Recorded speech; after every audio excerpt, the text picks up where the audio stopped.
Bueno, pues muy buenas noches tengan todos ustedes, bienvenidos a nuestro podcast Carajo. Okay.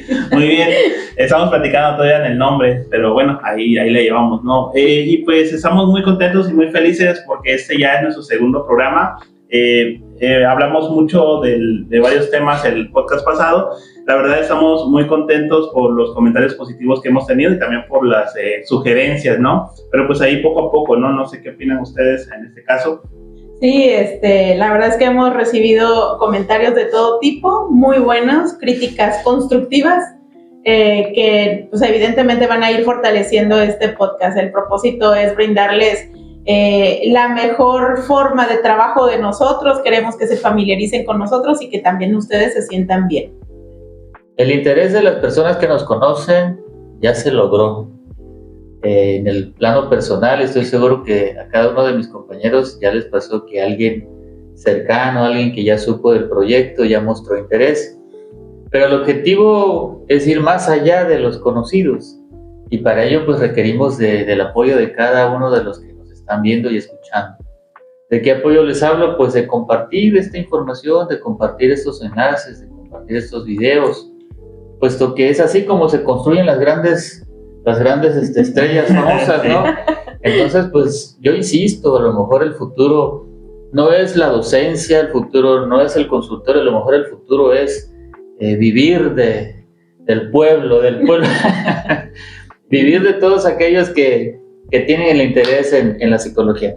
Realmente, ya hablando en serio, nuestro único interés es llevar hasta sus seres queridos, hasta ustedes mismos, un poquito de información al respecto de todo lo derivado de psicología, resultado a lo mejor de la experiencia, de los conocimientos que los que acompañamos este enlace hemos vivido. Muy bien, y bueno, pues vamos a comenzar con nuestro tema del día de hoy y también, retomando lo que dijo nuestro Jorge antes de empezar, ya tenemos redes por ahí. En el primer podcast pues, estamos empezando. Ya tenemos redes, tenemos nuestro Insta, tenemos nuestro Facebook, tenemos nuestro TikTok. Sí, vamos a hacer así como hacen, ¿no? Aquí van a aparecer las redes sociales para que las sigan, sí, y esperamos contar con su apoyo. Pues ahí denle like, compártanlo, sí, y pues para que esto siga creciendo, ¿no? Este proyecto que, pues al final de cuentas es un proyecto que lo hacemos por pasatiempo, pues también no tenemos mucho que hacer. Pero pues al final de cuentas también es una, ¿cómo decirlo? Pues una propaganda, por decirlo así, de nuestro trabajo, ¿no? También hablar de temas. Una promoción, muy bien. Ok, pues comenzamos con nuestro tema. ¿Cómo se llama nuestro tema de hoy? Maestra.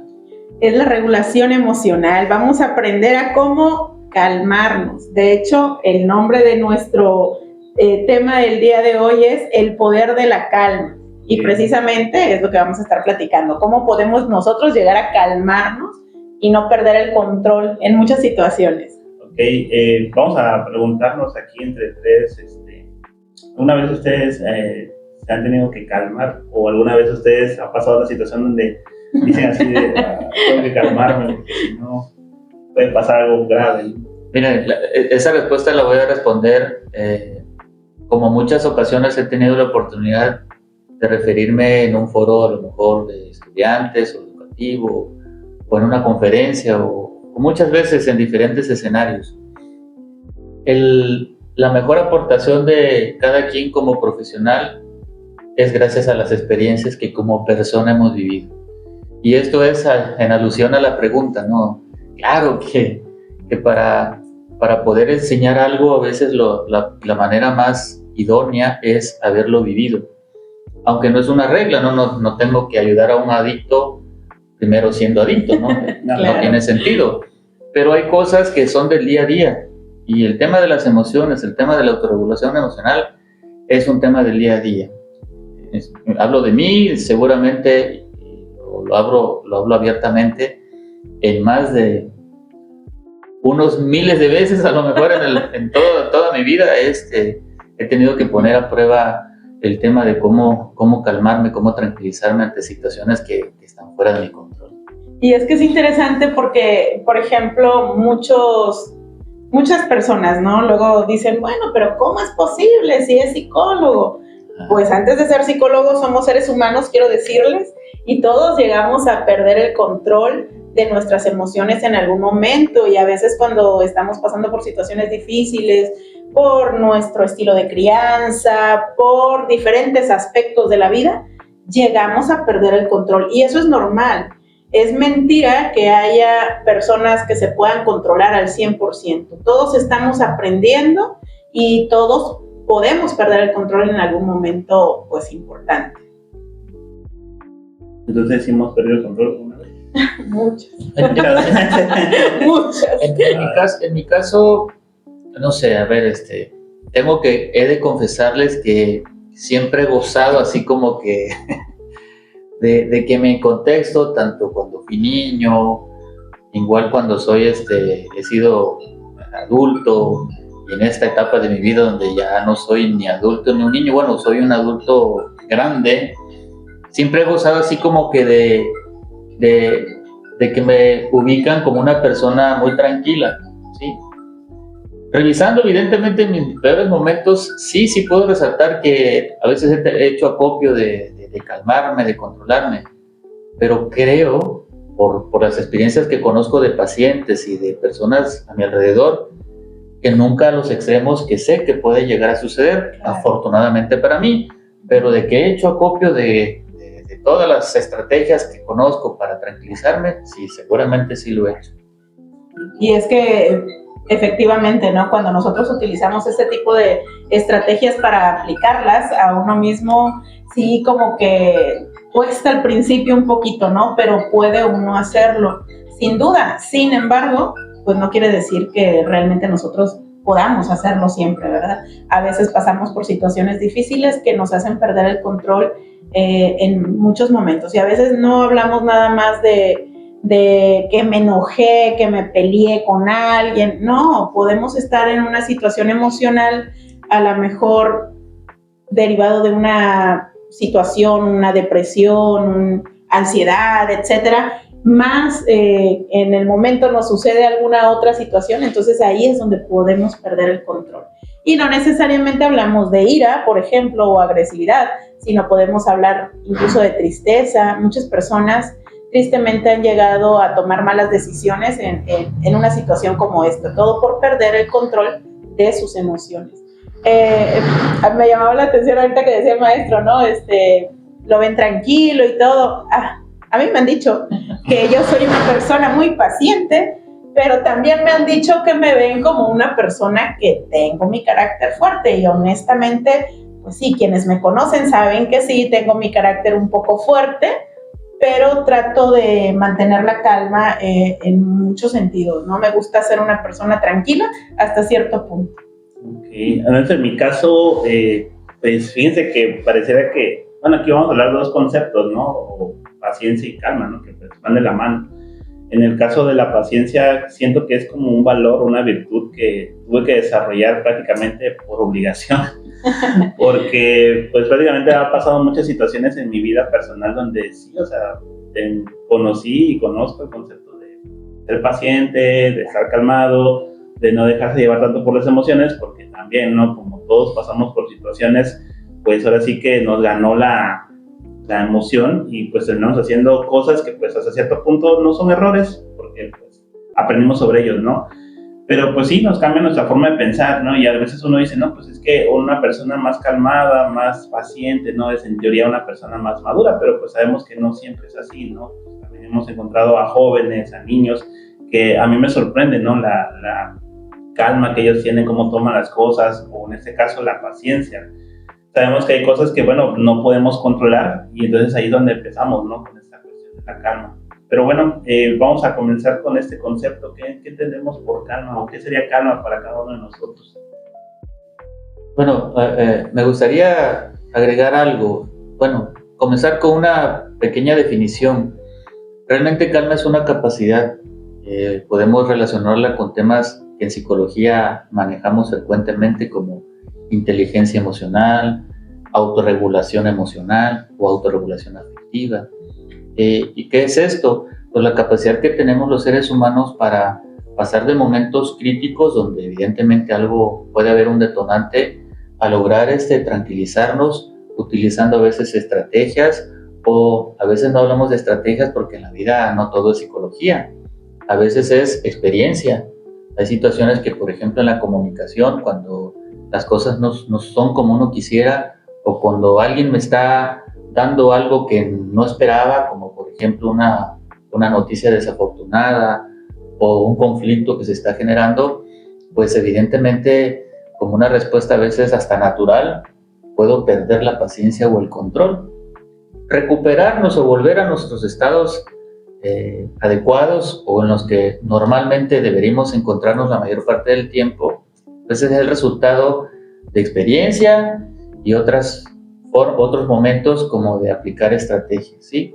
En psicología, por supuesto, más en el área clínica, para todos aquellos que nos dedicamos a esto, promovemos para nuestros pacientes o las personas que solicitan nuestra asistencia, pues el desarrollo de habilidades, de recursos que les permitan a ellos lograr calmarse en momentos de mucha euforia, de mucho enojo, de mucha frustración.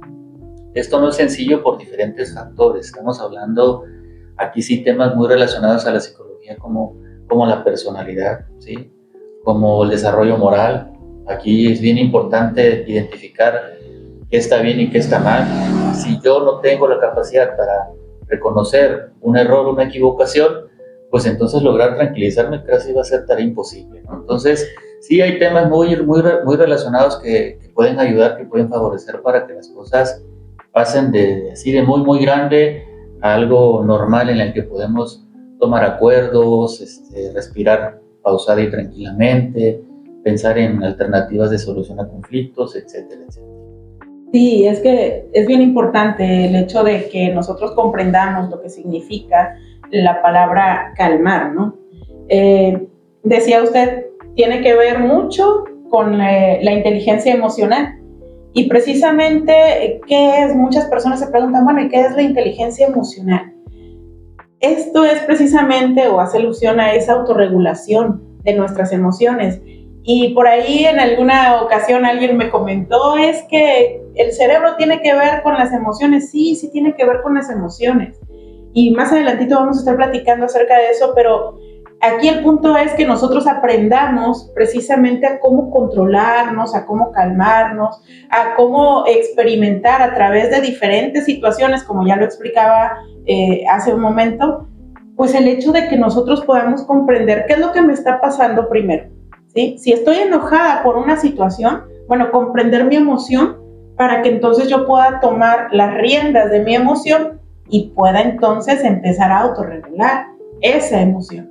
¿Por qué? Porque si yo no la reconozco, pues evidentemente va a pasar como nos pasa en muchas ocasiones a muchos de nosotros, que nos vamos de largo, ¿no? Y entonces, por ejemplo, estoy en una situación en donde me están a lo mejor agrediendo y entonces yo respondo de la misma manera, pero no nada más respondo poquito, sino que respondo y me voy de largo, ¿no? Con esta emoción dándole rienda suelta. Entonces, lo primero es reconocerla para que entonces yo pueda empezar a utilizar las técnicas que ahorita comentaba brevemente, ¿no? Con respecto a respirar, con respecto a la mejor hasta escribir, ¿verdad? Diferentes técnicas que ya estaremos comentando. Pero al final de cuentas, de esa manera nosotros logramos calmarnos. Ok. Yo considero que la calma como tal es un estado de serenidad, como una especie de tranquilidad a la cual todos podemos llegar. Al final de cuentas es una regulación emocional por las situaciones en las que pasamos, pero también cuando hablamos de esta situación a mí se me viene mucho a la mente cuando viene la famosa calma antes de la tormenta, ¿no? O no sé si les ha pasado cuando estamos en un lugar y como ahorita, ¿no? Que no se escucha todo muy tranquilo, que hasta escuchas su propia respiración y entonces en un momento como que te empieza a tranquilizar. Sí, muchas veces el ajetreo que tenemos en la vida cotidiana, sí, estamos tan expuestos a tantos estímulos por fuera, ¿no? Que personas, que luces, que anuncios, que sonidos, sí, que redes sociales, también de que estamos consumiendo series, películas, o sea, nos saturamos tanto de información al día a día que prácticamente ya no tenemos como que esa calma de poder tener un tiempo a solas con nosotros mismos.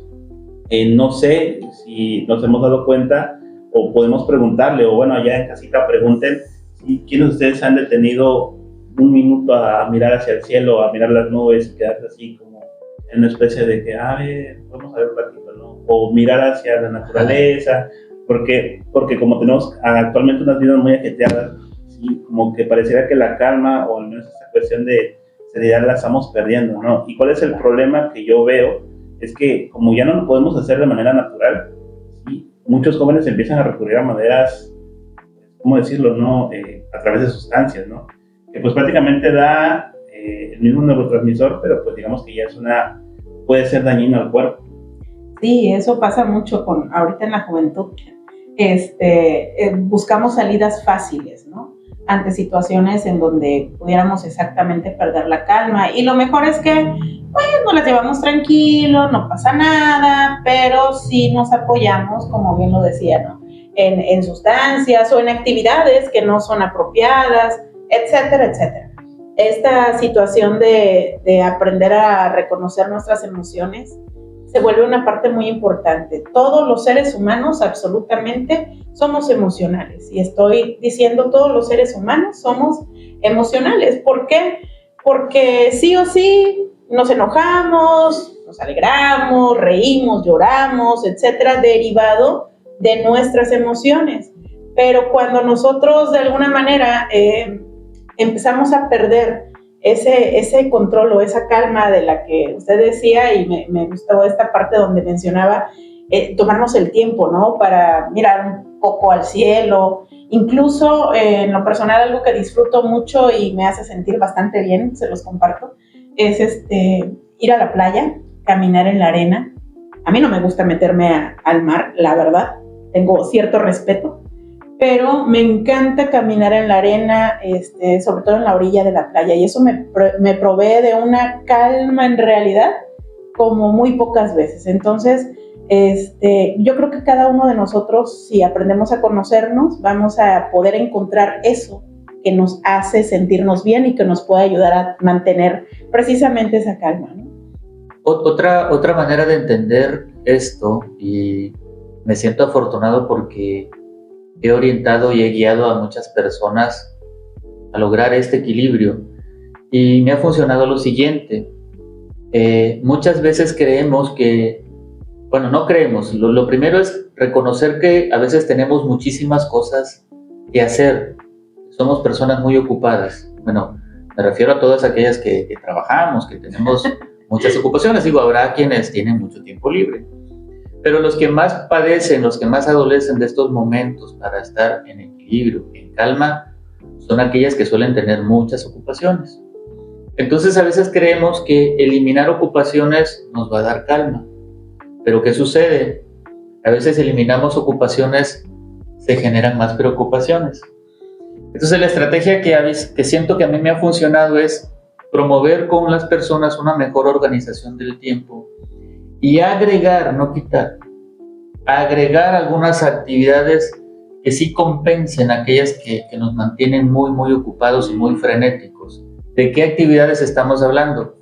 Aquí mi compañera Carla dice, me gusta ir a la playa. Ok, dentro de la organización de los tiempos, de las actividades, pues si para mí eso me hace bien, sí o sí, un día de la semana o un día de cada 15 días, me comprometo a ir a la playa y caminar en la arena, ¿no?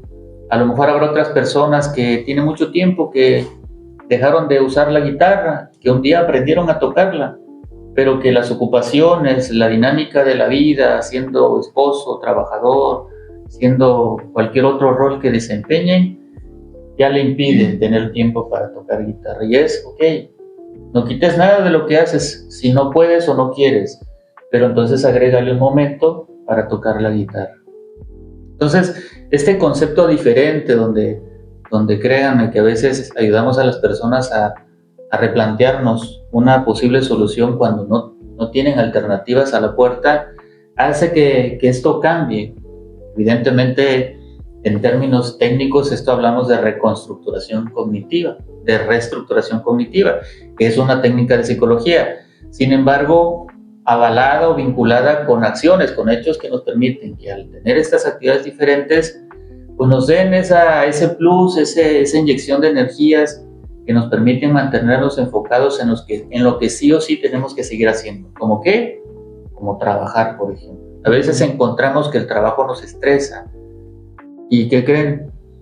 Por muchas opciones que busquemos, tenemos que seguir trabajando. Tenemos responsabilidades, tenemos horarios que cumplir, tenemos jefes, somos subordinados, a veces somos líderes y tenemos subordinados abajo. No sé, depende de cada quien. Y el trabajo es inevitable y el tiempo que le dediquemos al trabajo es inevitable. A veces el estrés es inevitable. Pero entonces, ¿qué sí podemos hacer? ¿Cómo lo podemos compensar? Bueno, una mejor reorganización y agregar actividades que nos den calma. Y justo que acaba de decir eso, me quedé con esa idea porque, como yo decía, como estamos tan acostumbrados a tener tantas actividades día con día, cuando llega un momento de calma, o sea, un momento donde no tenemos nada que hacer, hay gente que se queda así como que, ¿ahora qué hago? ¿No? O si tuviste un día de descanso, hay personas que no les gusta y ahí por ahí podemos hablar de otro, y se estresan, o sea, eso es lo más chistoso, ¿no? Sí. Se estresan porque como no están haciendo nada, sí, o sea, como que al final de cuentas tienen un día libre para hacer actividades, y justamente es la técnica que mencionan Jorge, perdón, no sabemos cómo abordarlo, ¿no? Cómo hacer esas actividades que nos generen, pues, hasta cierto punto este placer o este gusto, porque estamos acostumbrados, pues, prácticamente a tener una rutina. Sí. Y cuando salimos de la rutina y como que, pues, ¿ahora qué hago, no? O sea, pescaditos de buscando a Nemo, ¿no? Todo el tiempo corriendo, ¿no? Ajá. Todo el tiempo andamos corriendo y evidentemente cuando ocurren esos pequeños espacios es así como, ¿y ahora qué hago? O sea, necesito ponerme a hacer algo, ¿no? Hay personas, por ejemplo, que les gusta mucho cocinar, disfrutan de cocinar y pues adelante, si eso es lo que disfrutas, pues adelante, ¿no? Hay personas que les gusta escribir o como decía hace ratito, ¿no? Tocar la guitarra, cantar, por ejemplo. El punto es que siempre busquemos algo que sirva para que nosotros podamos enfocar toda nuestra energía y a lo mejor si ya andábamos alterados por X o Y situación, pues una vez que estamos haciendo la actividad, como decían ahorita, no sé, tocar la guitarra, me provee calma, me siento tranquilo, me siento relajado y ya entonces vuelvo a agarrar pilas y órale, otra vez, ¿no? A darle al trabajo, las actividades del día a día, etcétera. Porque siempre es importante que nosotros podamos hacerlo así. Entonces, aquí el tema principal, nuestro tema el día de hoy es el poder de la calma. Y si nosotros nos ponemos a analizar precisamente, sí, es un poder enorme que tiene precisamente el reorganizar nuestras actividades, el como decían hace un ratito, ¿no? La reestructuración cognitiva es precisamente lo que nos provee el que nosotros podamos estar en calma, podamos en realidad disfrutar de momentos, aunque sean pequeñitos, no sé, 10 minutos, 15 minutos, pero realmente disfrutarlos. ¿Por qué? Porque a pesar de que nosotros andemos corriendo todo el día, si nosotros dedicamos ese pequeño tiempo a realmente hacer algo que disfrutemos, nos va a dar esa tranquilidad. Pero lo importante primero es reconocer qué es lo que nos gusta, saber qué es lo que nos gusta, porque a veces ni nosotros mismos sabemos qué es lo que disfrutamos, ¿no? Fíjese que voy a retomar eso que dice usted, maestra. Elegir la actividad es bien importante. A ver, hay terapeutas, con todo respeto para tantos que hay, que escuchas a través de tus pacientes. No, es que a mí me costó mucho trabajo mi proceso anterior porque el psicólogo me sugería cosas que normalmente no hago, que no me gustan. Entonces esto es bien importante cuando hablamos de agregar actividades que compensen un poquito el ritmo en el que vivimos o al que nos sujetamos. Es importante elegir las actividades. Aquí sí hagan el espacio y el tiempo suficientes para analizar si es correr, si es nadar, si es tocar instrumentos, si es escuchar música. Conéctate un poquito con el pasado. Aquí yo siempre es lo que les recomiendo a las personas. Revisa de tus experiencias. Seguramente aparecerá algún momento donde te fue muy gratificante realizar algo, ya sea alguna práctica de un deporte en particular o alguna actividad, no sé, de manualidad o alguna actividad de distracción, recupera esas memorias y conéctate con ello. ¿Por qué sí es bueno hacerlo? Porque esto nos garantiza, por lo menos en la estadística así lo dice, que nos va a funcionar. Experimentar no está mal, a veces es cierto, hay personas que definitivamente buscando las actividades que le hacían bien, pues no encuentra porque casi no hacía, pues nunca hizo alguna actividad importante. Y bueno, aquí sí hay que experimentar, hay que innovar, hay que buscar alternativas y, intentar con algo. Y puede funcionar, pero es más efectivo retomar de nuestras historias, de nuestras memorias, aquellos momentos donde nos hemos sentido bien. El conectarnos con esa actividad, pues hay garantía que nos va a ir bien. Muy bien. Pues bueno, vamos a pasar a nuestra siguiente dinámica. Por ahí vamos a hacer una dinámica que pues es muy conocida luego en los podcasts, que es preguntas al público. En nuestras redes sociales, ahí en Facebook y en Instagram, subimos la publicación del tema que vamos a hablar hoy. Desafortunadamente, como apenas estamos empezando, pues todavía no nos dejan hacer en vivos en algunas plataformas, pero yo espero que ya pronto la siguiente semana pues mismo podamos hacer un en vivo ya para que hagamos una interacción más directa con nuestro público. Y agradecemos mucho las preguntas y los comentarios que nos están mandando aquí en nuestras redes sociales. Y bueno, pues vamos a proseguir con esa dinámica. ¿En qué va a consistir? Bueno, voy a ir leyendo los comentarios y las preguntas, y ya sea que alguno de nosotros quiera contestar la pregunta, y obviamente pues vamos a irla complementando o vamos a irnos apoyando, ¿no? ¿Qué les parece? Sí, Adelante. Ok, voy a comenzar con la primera. Vamos a comenzar con las de Facebook que nos mandaron. Nos menciona aquí nuestra primera pregunta. Dice: a veces noto que las personas me miran mucho o me buscan para confiarme sus problemas. La pregunta es: ¿la calma puede proyectarse como una energía que atrae a otros? Muy buena. Sí. A ver, maestra. Sí. Bueno, adelante. Sí, ¿Segura? Okay. Sí, maestro, adelante. Miren, esto no tiene que ver con una creencia, sino con una realidad. Nuestro sistema nervioso trabaja a través de las neuronas y tenemos unas neuronas llamadas neuronas espejo. ¿Cuál es la función de estas neuronas espejo? Bueno, copiar. Y a veces si tenemos a nuestro alrededor o a un costado, izquierda, derecha, enfrente, atrás, una persona con una emoción, con una actitud, nuestras neuronas espejos trabajan y se pueden conectar o enganchar con esas conductas, con esas sensaciones o con esas expresiones. Por lo tanto, la respuesta correcta yo creo que sí. Si tú eres una persona buscada por otras porque tú proyectas, no sé, sensatez, calma, tranquilidad, es por ello, sí es efectivo, y a través de tu diálogo, de tu manejo, de la autorregulación que tú tengas, sí puedes lograr que otra persona lo haga. Aquí hay otros temas involucrados, por ejemplo, en la comunicación, el lenguaje oral tiene diferentes momentos, no sé, hay un ritmo, hay fluidez, hay frecuencia, hay muchos temitas que tienen que ver con el lenguaje oral, con la comunicación, y la forma en cómo subimos y bajamos tonos, lenguaje corporal, seguramente tiene que ver con que logremos que otras personas se vayan tranquilizando. Sí. Y eso aplica de las neuronas de espejo que menciona, es como, a mí me llega una frase que dicen, ¿cómo se llama? Es que estoy en mi lugar seguro, ¿no? O porque me siento con calma, ¿no? Contigo, porque pues, tú me transmites esa calma, ¿no? Y lo mismo pasa también con el bostezo, que luego dicen, ¿no? Que los bostezos, son contagiosos, y más que nada por esta imitación espejo que se hace, ¿no? Igual la risa.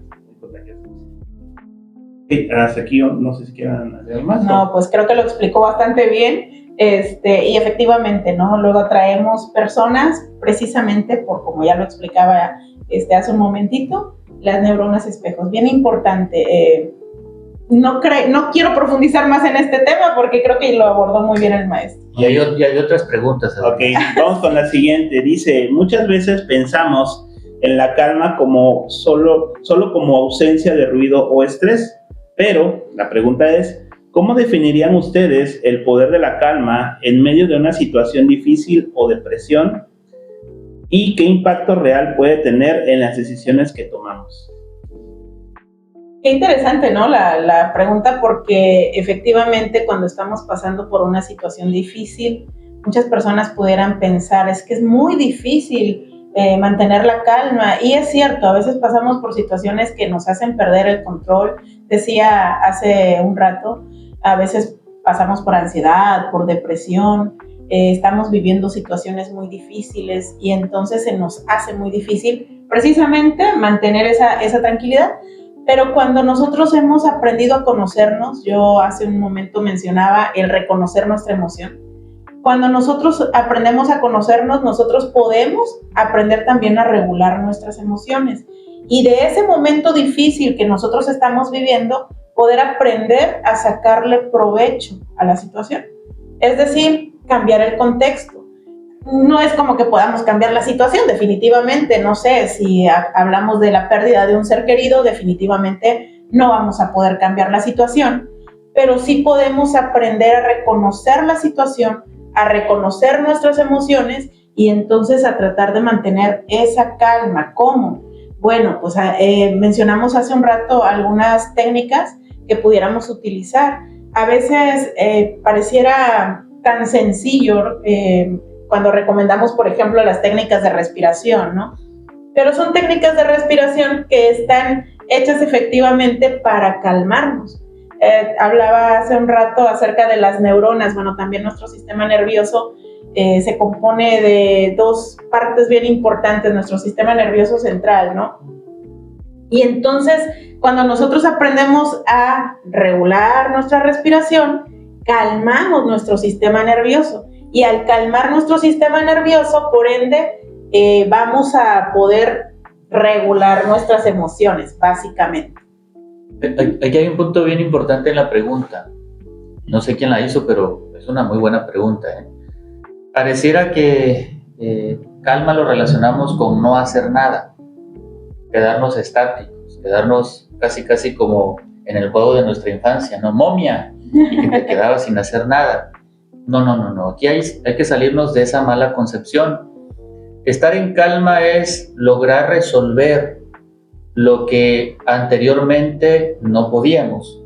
Por ejemplo, si estábamos en un estado de, no sé, de mucha exaltación o de mucha adrenalina, como suele suceder por momentos extraordinarios o situaciones extraordinarias que pueden suceder en cualquier momento, requerimos calma para resolver, para atender, para equilibrar.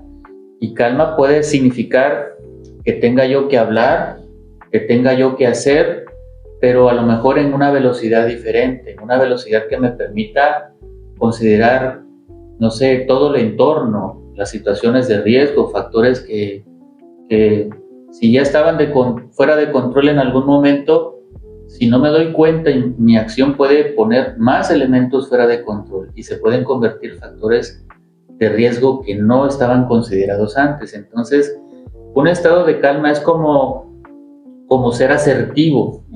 Y para ser asertivo en la comunicación y en la acción asertiva, requerimos considerar, para dar una respuesta, todos los elementos a nuestro alrededor. Pero sí, está más relacionado con hacer que con no hacer. Bueno, pasamos a la siguiente que dice, ¿qué estrategias se pueden poner en práctica con niños y adolescentes para recuperar la calma en momentos de tensión? Justamente es lo que hablábamos, ¿no? Las estrategias, nada de la respiración, pero ¿hay más estrategias? Sí, para niños, aquí es bien importante que todas aquellas personas que nos dedicamos a asistir, a atender al área clínica, a dar terapias, entendamos que en el trabajo de los niños es un trabajo muy diferente a lo que se hace con adultos. Sí o sí, y esto lo voy a acentuar con mayúsculas y con subrayado, etcétera, toda aquella familia que quiera un resultado positivo en los niños tiene que estar involucrada en el proceso. Por favor. El tema de los niños, a veces la gente confunde y dice, voy a llevar a mi hijo a terapia. Perdone, es difícil que quienes verdaderamente nos dedicamos a esto entendamos que a los niños se les da terapia. A los niños se les da rehabilitación de diferentes áreas, si es de lenguaje, si es de conducta, si es de autorregulación emocional. Se llama rehabilitación porque a los niños se les enseña. ¿Qué se les enseña? Pues algo que no han podido aprender o algo que los adultos no han podido administrar en ellos. Entonces, en cualquier escenario, cuando se trabaja con niños, la familia tiene que estar involucrada. Si tú que me escuchas, si tú que nos ves, tienes un caso de algún hijo, niño, sobrino o alumno que tú notas porque eres profesor o profesora que necesita asistencia psicológica, acuérdate de esto. La familia tiene que estar involucrada sí o sí si quiere ver resultados. De lo contrario, es bien difícil. Sé que no es una estrategia lo que estoy diciendo en la respuesta, es como algo importante a considerar. Ya directamente en estrategias, bueno, primero hay que identificar qué es lo que no está bien en el niño. Sí, por supuesto que hay cosas que los niños hacen evidente que no están manejando bien. Hablamos de conductas, hay un montón de conductas que refieren que los niños están fuera de control, ¿sí? Conductas disruptivas, que son acciones, los famosos berrinches, que son conductas desadaptativas, y esto requiere atención. El psicólogo hace su trabajo, hay estrategias técnicas, hay en consultorios, hay juguetes que favorecen para que el niño comprenda algunas cosas, señales, videos, cuentoterapia, no sé, muchas estrategias. Indudablemente ninguna de ellas es efectiva si la familia no se involucra. Y es que es bien importante lo que acaba de mencionar, porque siempre lo he comentado, ¿no? Si los papás no se involucran, definitivamente ese niño no va a poder mejorar. Y no es porque el niño, como siempre los papás decimos, es que es un niño problema o la maestra, ¿no? El problema radica en el entorno familiar. Y si el entorno familiar no se involucra, entonces ese niño va a seguir con conductas similares. Entonces aquí es a la par. El niño en rehabilitación, los papás aprendiendo también estrategias para que entonces puedan primero autorregularse a ellos y poder enseñar correctamente a sus hijos. Bien, pues aquí en las estrategias que yo he podido aplicar, sobre todo este ambiente, ¿no? Sobre todo el ambiente seguro, al menos lo recomendable que yo podría decir es de que el niño, si está presentando una conducta, aplicamos una técnica que se llama tiempo fuera, que prácticamente es sacar al niño de la situación que considera estresante. Pues está, como que dice, si lo dejamos ahí se va a poner más ansioso o va a empezar a hacer más conductas, o sea, lo sacamos de ahí un ratito, ¿sí? Y tratamos de llevar a un lugar donde él pues, se considere más seguro, ¿no? O él se sienta pues, en calma, ¿no? Entre comillas. Y empezamos como que a hacer unas técnicas de distracción. Podría decirse que hacemos que haga un rompecabezas o lo podemos a colorear. Entonces ese tipo de actividades a cierto punto lo empiezan a relajar al niño. Debido a que en el caso de los niños vemos que es un poquito más difícil que ellos concienticen de que pues, se tienen que poner calmados, ¿no? Pero ahí como en el caso aquí de los adolescentes, y que sí están conscientes, ¿sí? Pero también trae problemas, ahí como lo vemos. Es que, como ya se explicó, ¿no? Hay técnicas que se utilizan para niños específicamente, pero en el caso de los adolescentes son estrategias diferentes, porque, por ejemplo, a un adolescente, no sé, le gusta, o vaya, no hace la tarea, pero le encanta estar en el teléfono todo el día. Bueno, aplicamos una técnica operante, por ejemplo, y entonces a lo mejor la estrategia es, si haces la tarea, vas a tener derecho a 1 hora de teléfono más, por ejemplo, ¿no? De lo que ya estaba acostumbrado. O si no haces la tarea, entonces al día siguiente no te damos el teléfono. Hacer contratos con tutores, ¿no? Exactamente. Yo quiero aprovechar esto, también la terapia o la asistencia psicológica es de estilos, ¿no? Aquí hay diferentes estilos de atender. Yo voy a hacer una recomendación, no quiero escucharme contrario a alguna sugerencia, pero miren, algo que he aprendido, y esto no fue de ayer, fue a lo largo de muchos años, es a identificar cómo los reforzadores los hagamos más efectivos. Un gran dilema en la actualidad es la tecnología, el uso de celulares en niños y adolescentes. En ninguno de los dos casos deberían tener acceso a celulares. Ya por ahí a lo mejor en función de logros y de cumplimiento de ciertas reglas y normas, a lo mejor un adolescente a los 15 años probablemente sea una buena edad.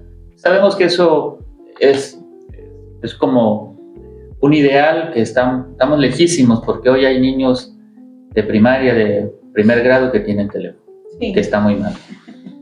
Sin embargo, castigar o reforzar o premiar con el celular es darle importancia al celular.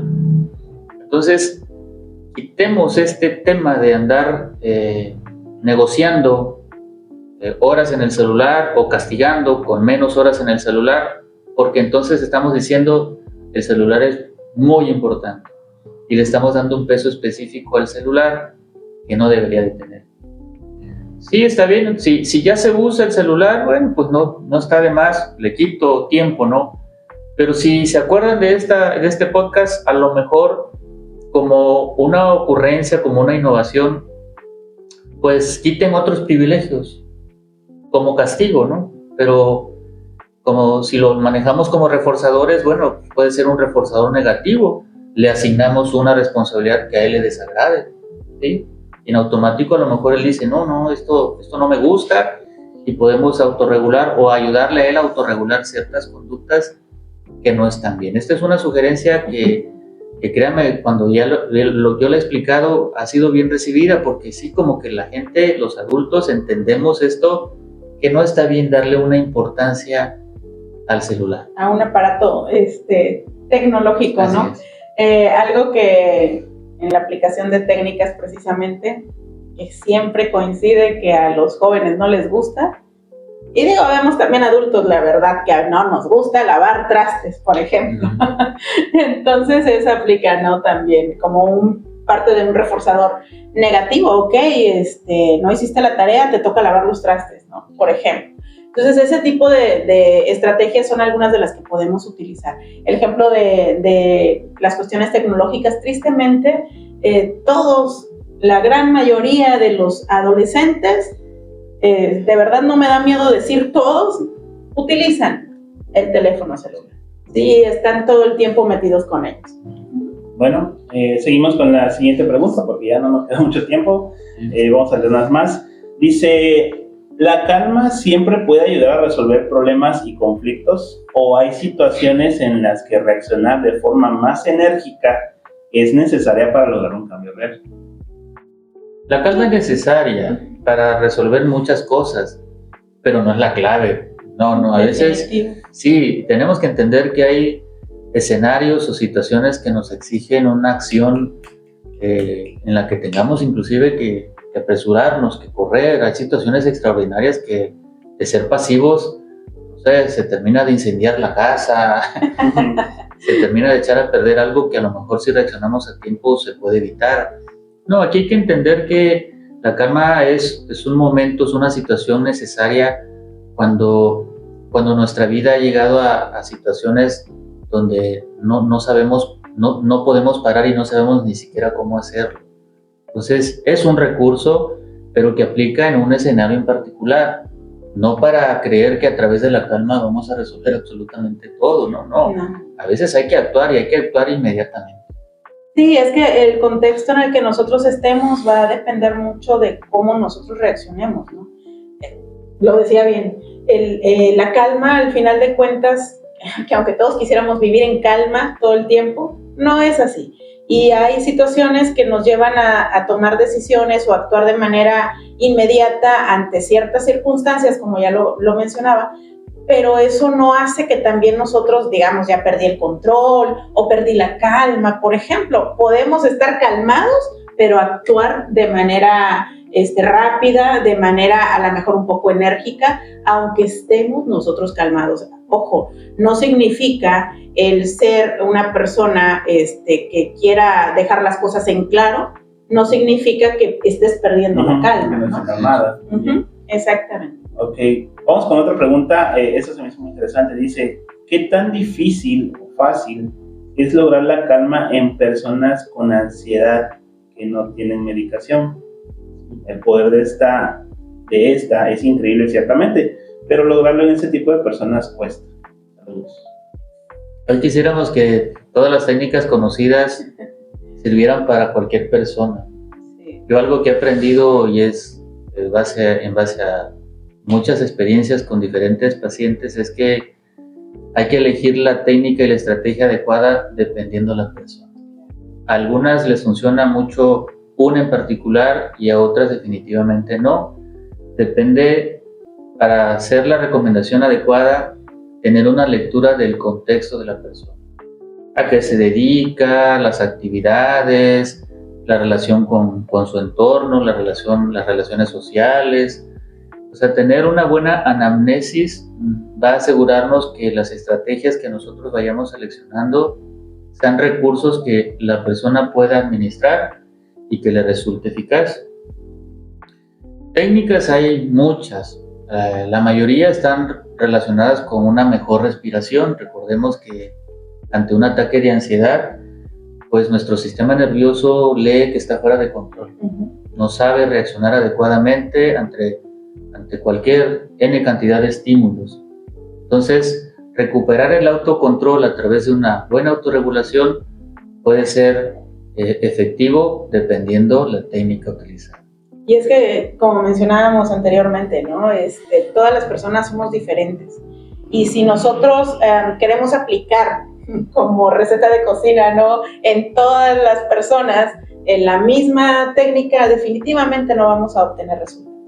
Entonces, como ya se explicó, tiene que ser algo personalizado. Ahora, en mi experiencia he tenido, sobre todo en estos últimos meses, muchos pacientitos con ansiedad y que han sido referidos al área de psicología de psiquiatría. Entonces ya vienen medicados, y cuando vienen medicados, en algunos casos dicen, es que yo siento que no me está funcionando, y es que yo siento que me altera, y es que yo siento, bueno, ok, hay que llevar la dosificación correcta, pero al alternar con la práctica psicológica, vaya, con la psicoterapia, al final de cuentas, pues se logra una buena estabilidad, la persona aprende a mantener el control de sus emociones, etcétera.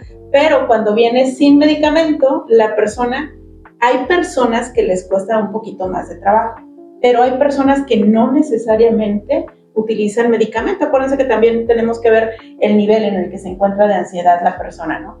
Y en este caso, cuando ya la persona sí de plano está pasando por una situación bastante importante, entonces es ahí donde sí se hace necesario la medicación, aunque por ahí sembrando una espinita, ¿verdad?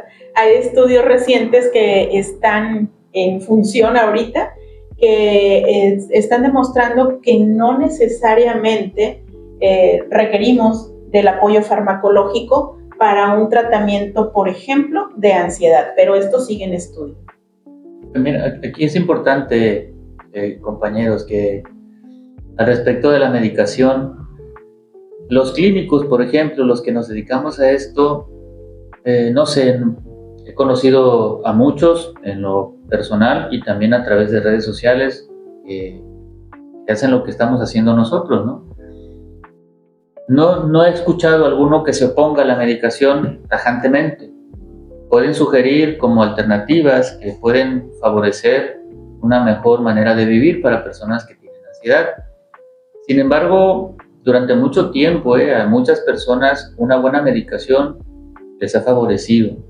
Entonces, es cierto, la medicación es como las técnicas que explicábamos hace rato. No todas funcionan en las personas de la misma manera. Yo he visto procesos en pacientes que sorprendentemente en una semana, 15 días se sienten muy bien con la medicación, y otras que tienen 3 meses, 4 meses luchando porque a pesar de estar medicadas no sienten esa diferencia, ese alivio que necesitan.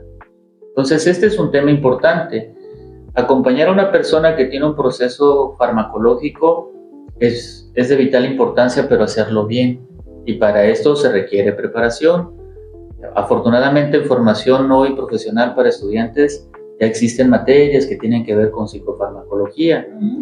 Algunas que no cuentan con ello es ya una responsabilidad del estudiante involucrarse en conocimientos de estos, porque no es lo mismo una persona que llegue referida por un psiquiatra con medicación para que tú le des el soporte psicoterapéutico a una persona que tú eres su primera instancia, que se está sintiendo mal, que la está pasando mal, que en la observación clínica, en la entrevista clínica y en las pruebas utilizadas resulta que hay un tema de ansiedad, y que tú eres su primera alternativa, ese es un caso diferente. A lo mejor también consideras referenciarla con psiquiatría, pero mientras, ¿qué le das? ¿Qué le otorgas? Claro. Entonces tiene que ver en ti y tú tienes que sentir que le estás ayudando. Así es.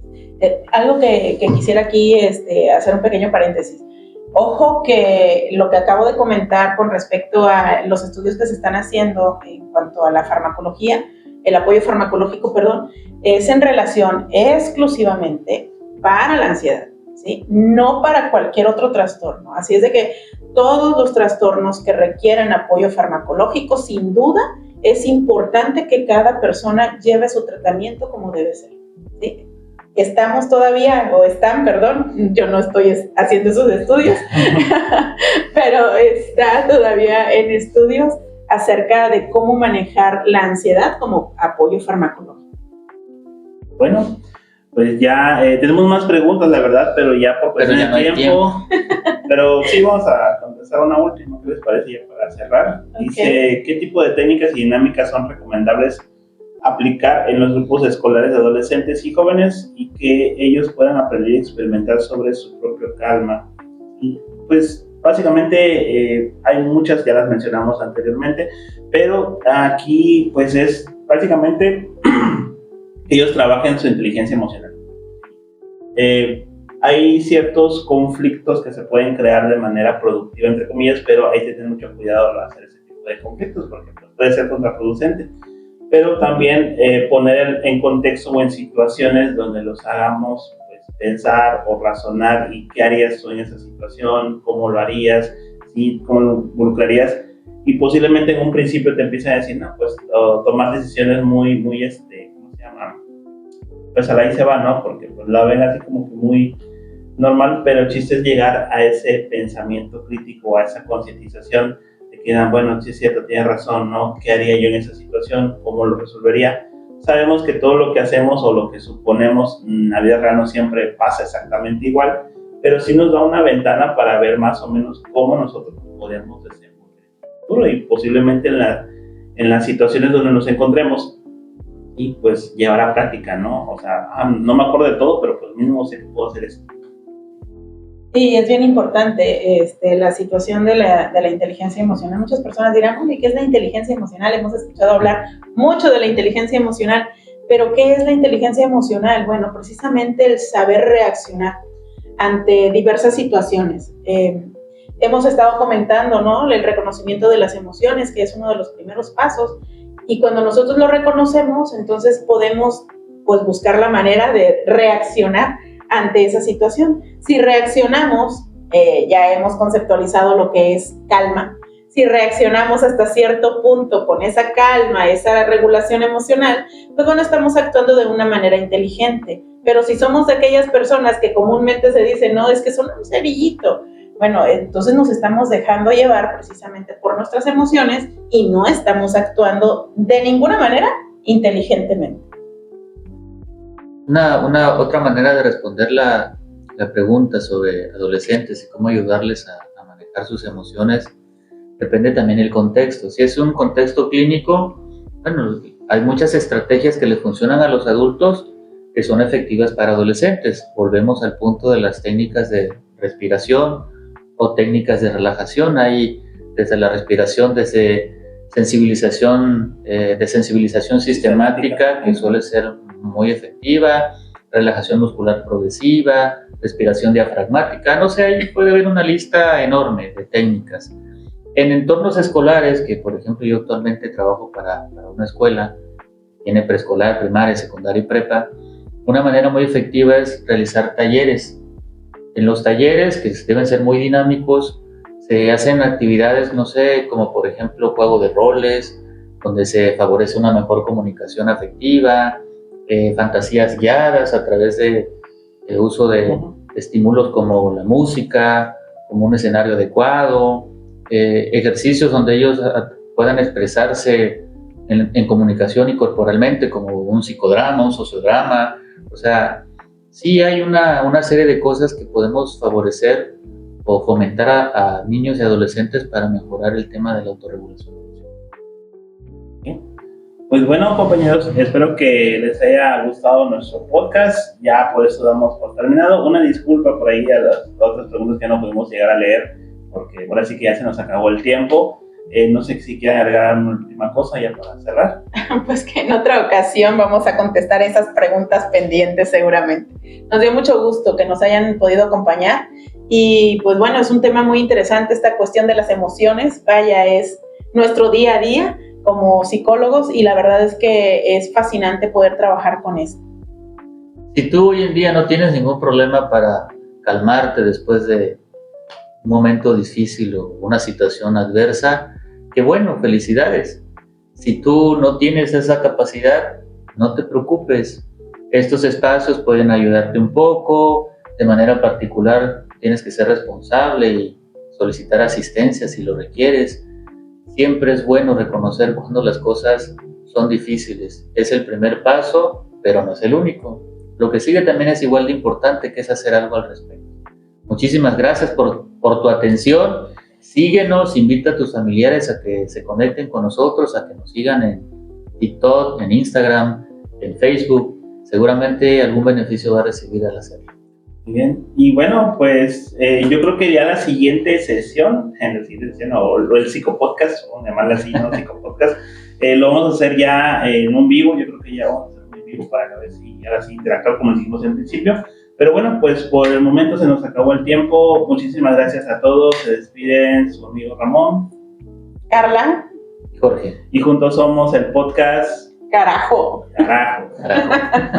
Adiós. Hasta luego. Nos vemos pronto.